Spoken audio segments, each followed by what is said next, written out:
دوستان، امروز میخوام یکی از شیرینی‌های بیسکویتی رو که معمولاً در این ایام درست میکنم رو بهتون آموزش بدم. در آلمان معمولاً 1 ماه قبل از شروع کریسمس بازار خرید شیرینی، حتی درست کردن و خوردنش خیلی داغ میشه. در کنار شیرینی و بیسکویت ها یه کلوچه ها و نون های پر آجیل و ادویه‌ای هم دارن که معجونیه برای خودش و باید حتما چند ماه قبل از کریسمس پخته بشه تا اون طعم و مزه ها به خورد هم بره و بعد 1 ماه مونده به کریسمس وارد بازار میشه. در آلمان رسم و سنت قبل از کریسمس به این شکل هستش که در 4 هفته قبل از کریسمس در هر هفته در روز یکشنبه 1 شمع روشن میشه.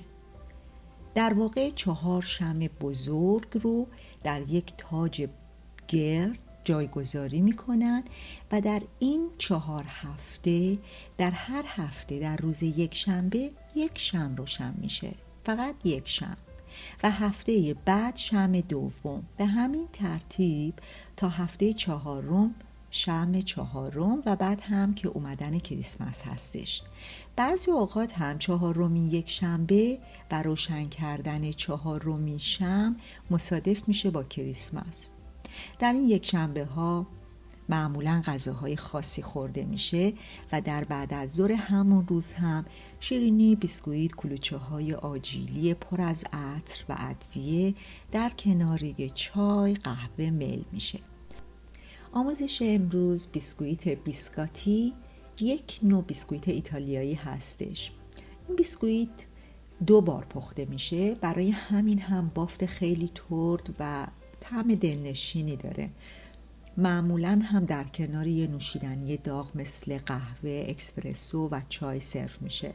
تمام مواد اولیه این بیسکویت باید در دمای اتاق باشه و مخصوصاً کره باید به قدری نرم باشه که وقتی انگشت رو داخلش فرو میکنید به راحتی فرو بره.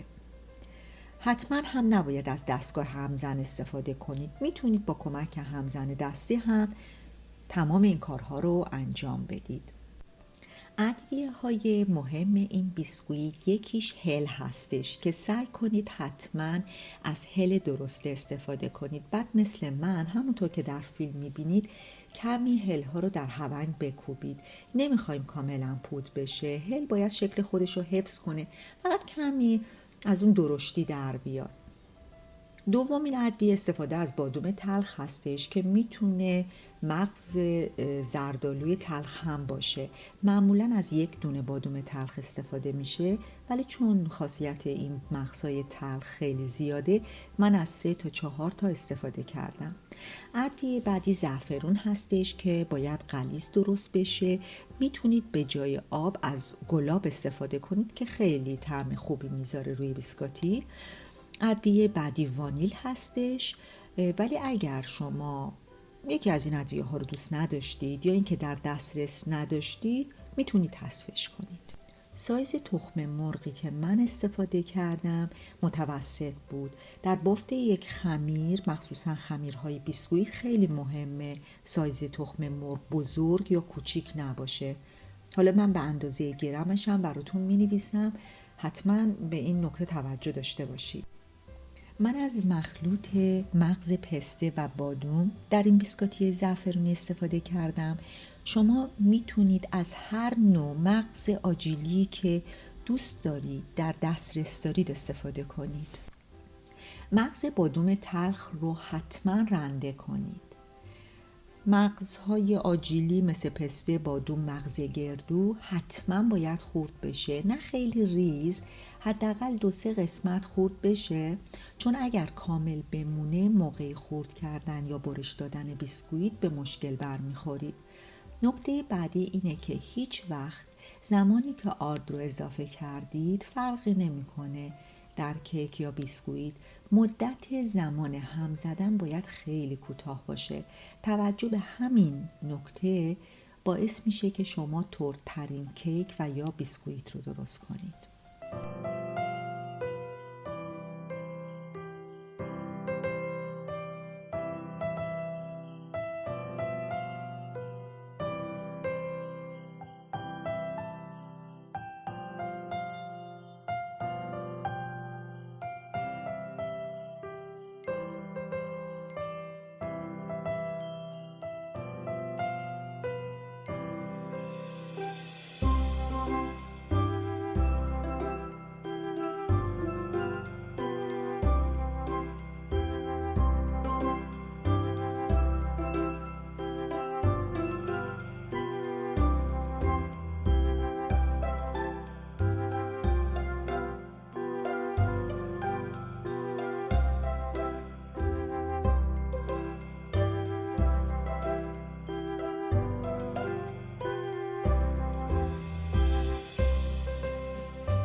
توجه کنید آرد رو اضافه کردم، بعد هم بلافاصله مغزها رو اضافه کردم و سعی کردم مدت زمان هم زدن کوتاه باشه، فقط تا حدی باشه که مواد با هم مخلوط و یک دست بشه.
بافت خمیر عالی شده، نه خیلی چسبنده است که احتیاج به آرد اضافه داشته باشه، نه خیلی خوش شده که بعد کارمون به مشکل بر بخوره. حالا خمیر رو به 2 قسمت مساوی تقسیم میکنیم. بهتره که اول در دستمون به خمیر شکل بدیم و بعد در روی سینی شکلش رو کامل کنیم. اندازه خمیر 30 سانتی متر باشه. دوستان، این خمیر بعد از پخت یک ترک‌هایی روش ایجاد میشه. هیچ نگران نباشید. این نشون میده که شما تمام مراحل کار رو درست انجام دادید. بیسکویتی شما هم اون استحکام خودش رو پیدا میکنه و در عین حال خیلی ترد و شکننده میشه. یک بیسکویتی درجه 1 باید هم سفت باشه هم ترد باشه. وظیفه یک بیسکویتی خیلی خطیره، چون هم باید سخت باشه هم در عین حال باید ترد و شکننده باشه. تا حالا شده بیسکویتی بخرید؟ قبول دارید یه بیسکویتی خوشمزه خیلی سختگیر میاد؟ معمولاً هم بافتشون مثل سنگ میمونه، دندونها رو خورد میکنن ولی خودشون خورد نمیشن.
بعد از اینکه خمیر رو از فر خارج کردید 20 دقیقه زمان بدید تا خنک بشه. زمان برش دادن باید دقت داشته باشید. حتما از تیزترین چاقویی که دارید استفاده کنید.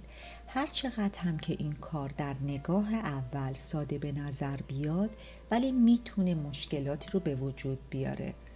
پس دقت کنید اول از بالا به همون شکلی که من در فیلم انجام میدم چاقو رو روی بیسکویت بذارید، یک نقش روی بیسکویت بندازید، یه فشار کوچیک بدید تا خط برش مشخص بشه.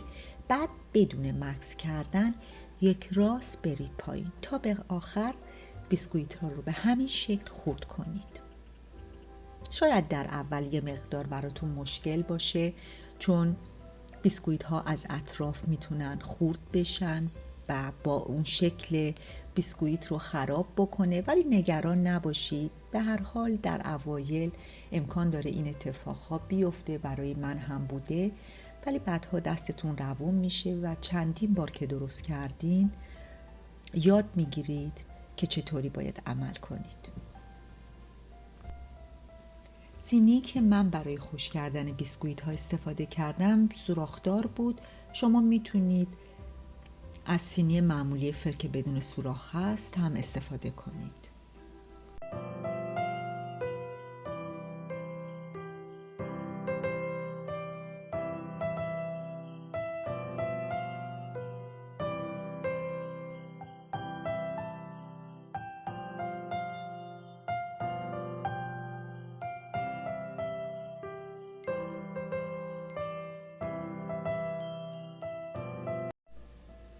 خب کار درست کردن این بیسکویتی زعفرانی پر عطر و طعم هم به پایان رسید و شما هم از امروز میتونید یکی از ایرانی ترین، خوشمزه ترین، ترین و خوش عطر ترین بیسکویتی های ایرانی نه ایتالیایی رو خودتون در منزل درست کنید و بهتون قول میدم این بیسکویتی یکی از بهترین هاست.